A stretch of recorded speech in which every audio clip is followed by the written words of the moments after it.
ఎమ్మెల్యేలు కాలేదు, అంటే ఎక్కువ మంది కొన్ని సందర్భాల్లో యూపీ అంతకుముందు మన యునైటెడ్ ప్రభుత్వంలో మనం ఇద్దరు కేంద్ర మంత్రులు ఉన్నాం.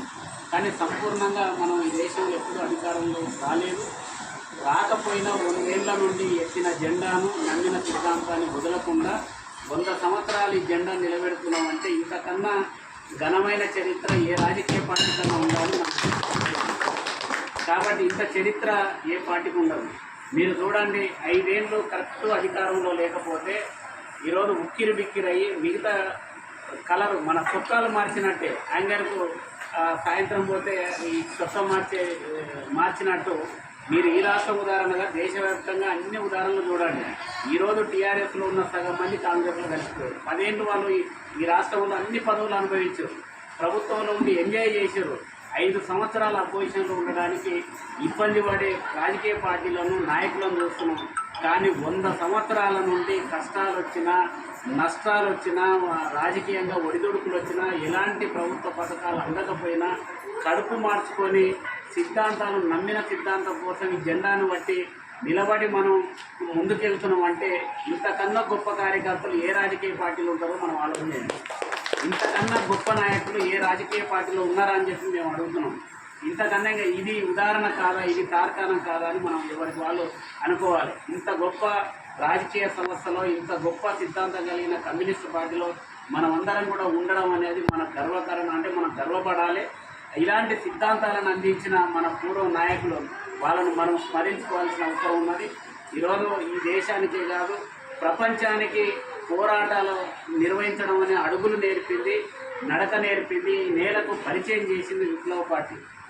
అంతకుముందు ప్రశ్నించడం కానీ, పోరాటం కానీ, అంతకుముందు ఈ ప్రభుత్వాలు లేదంటే అంతకుముందు రాజరిక వ్యవస్థలు, రాజుల కాలం, నిజాము లాంటి నియంతృత్వ రాజ్యాలను ఎదిరించడానికి బడుగు జీవులకు అంటే బందూకులు పట్టించిన చరిత్ర కమ్యూనిస్టు పార్టీ. అంతకుముందు పోరాటాలు లేవు. అంతకుముందు బాంచల్ దూరాన్ని కాల్మొక్త అని చెప్పి బొంగి దండాలు పెట్టే పరిస్థితులు ఉన్నాయి తప్ప ఎక్కడ కూడా తలెత్తి అంటే తల ఎత్తుకొని గర్వంగా నిలబడి ఆ రాజులకు లేదంటే అక్కడ ఉన్న పటేళ్లకు, పటువారీలకు లేదంటే దేశముఖులకు వ్యతిరేకంగా పోరాడిన చరిత్ర ఏ రాజకీయ పార్టీకి లేదు. అది కమ్యూనిస్టు పార్టీ నేల మీద ఆవిర్భవించిన తర్వాతనే ప్రజలకు పోరాటం అనేది నేర్పింది. ఆ పోరాటాలను నేర్పింది కమ్యూనిస్టు పార్టీ. ఇప్పటికీ ఆ పోరాటంలో ప్రజలు నిలబెట్టుకున్నది కమ్యూనిస్టు పార్టీ. మిగతా రాజకీయ పార్టీలు అన్నీ కూడా ఈరోజు ప్రజలకు ఏం నేర్పుతున్నది?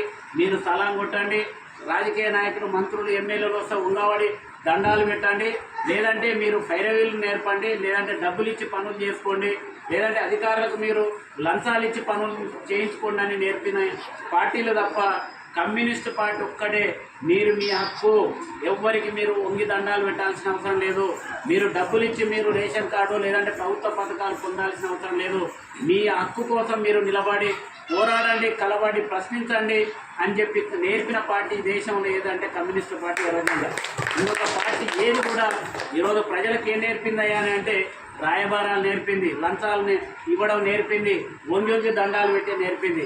ఈ దేశంలో ప్రజలకు తలెత్తుకొని గర్వంగా నిలబడి ఒక భూస్వామి ఎదురుగా కుర్చీ వేసుకొని కూర్చునే అలవాటు నేర్పింది ఏదంటే ఆ అలవాటు తెచ్చింది కమ్యూనిస్టు పార్టీ. అంతకుముందు భూస్వామి కూర్చుంటే కుర్చీ మీద కింద కూర్చోవాలి, భూస్వామి ఇంటి ముందర వెళ్ళాలంటే చెప్పులు చేతులు పట్టుకొని నడుచుకుంటూ వెళ్ళాలి. ఎక్కడ ఉంది అంటే అలాంటి రాజ్యం పోయి ఈరోజు స్వేచ్ఛగా భూస్వామి అక్కడ కూర్చుంటే అతనికి ఎదురుగా కుర్చీ మీద దర్జాగా కూర్చునే స్వేచ్ఛ వచ్చిందంటే ఆ స్వేచ్ఛను కల్పించింది కమ్యూనిస్టు పార్టీ ఎర్రజెండా. ఇది మన కమ్యూనిస్టు పార్టీ చరిత్ర. కాబట్టి అలాంటి కమ్యూనిస్టు పార్టీలో మనం అందరం ఉన్నాం. 100 సంవత్సరాల వేడుకలను ఈ దేశంలో జరుపుకుంటున్నాం. ఆ 100 సంవత్సరాల వేడుకలో మనం కూడా పాల్పంచుకోవడం అనేది ఇది మన గర్వకారణం, సంతోషకరమైన విషయాన్ని. ఇలాంటి సంబరాలను, ఇలాంటి వార్షికోత్సవాలను మనం కమ్యూనిస్టు పార్టీ ఆవిర్భవించినప్పుడు మనం లేవు, ఎవరం కూడా ఇక్కడ ఉన్న అన్నతో పాటు ఎవరం లేవు. కానీ ఆనాడు పరిస్థితులు, ఆనాడు సాంప్రదాయాలు, ఆనాడు నిర్బంధాలు, ఆనాటి పోరాటాలు, ఆనాటి త్యాగాలు, ఆనాటి మహిళల మీద లేదంటే పేదల మీద, దళితుల మీద, అణగారిన వర్గాల యొక్క జీవితాలను ఒక్కసారి మనం స్మరించుకున్నా, ఒక్కసారి వెనక్కి వెళ్ళి చూసినా ఆనాటి పరిస్థితులు మళ్ళీ ఎవరికి రాకూడదు, అసలు ఉండకూడదని కోరుకుంటాం. ఎందుకంటే ఎంత కఠినమైన పరిస్థితులు అంటే వెనక ముడ్డికి అది కట్టుకునేది అంటారు. కొరక దళితులు అడుగులు పడితే ఆ నేలంతా ఏమంటారు అంటే అడుగులు కనబడవద్దు భూస్వాములకు.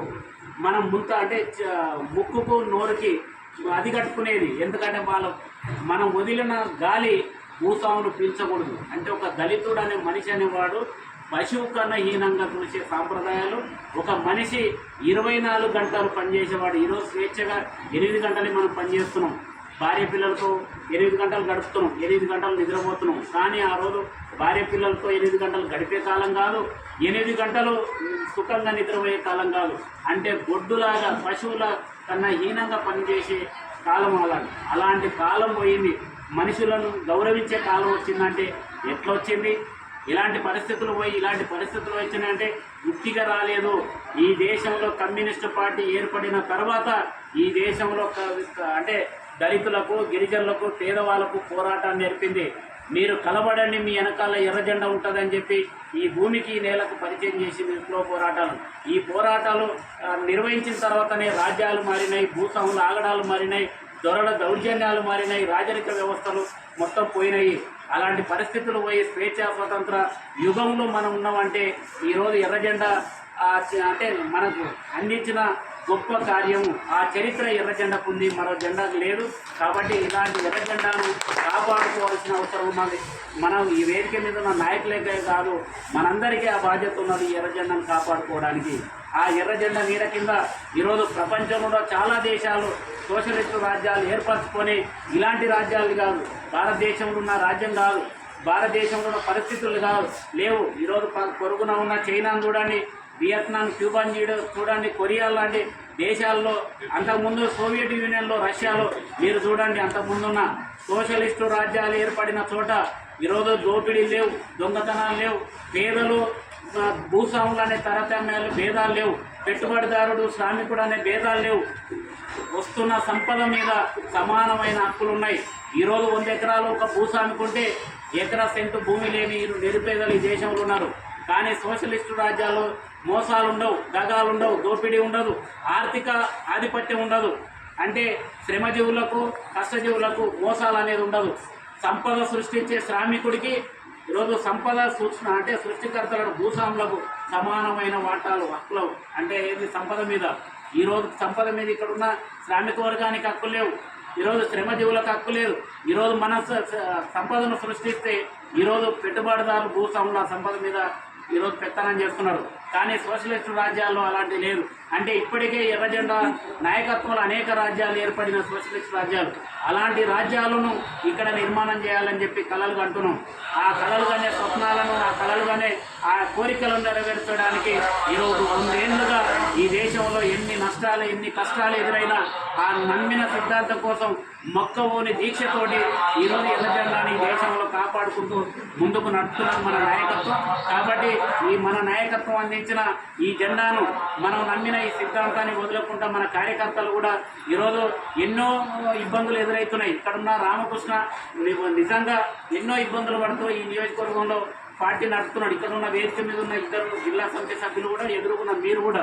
కాబట్టి ఎన్ని ఇబ్బందులు ఎదురైనా అనేక రాజకీయ పార్టీలు మనకు పథకాల పేరు మీదనో, లేదంటే లక్షల డబ్బులు ఆశ చూపో, లేదంటే ఇతరత్ర ప్రలోభాలకు గురి చేసి మన నాయకులను, కార్యకర్తలను వాళ్ళ పార్టీలో చేర్చుకోవడానికి సర్వ ప్రయత్నాలు చేస్తున్న నమ్మిన సిద్ధాంతం కోసం మీ ఆస్తులు లేదంటే మీరు ఇచ్చే పథకాలు అవన్నీ అంటే దీంతో సమానం అని చెప్పి వాటి నమ్మిన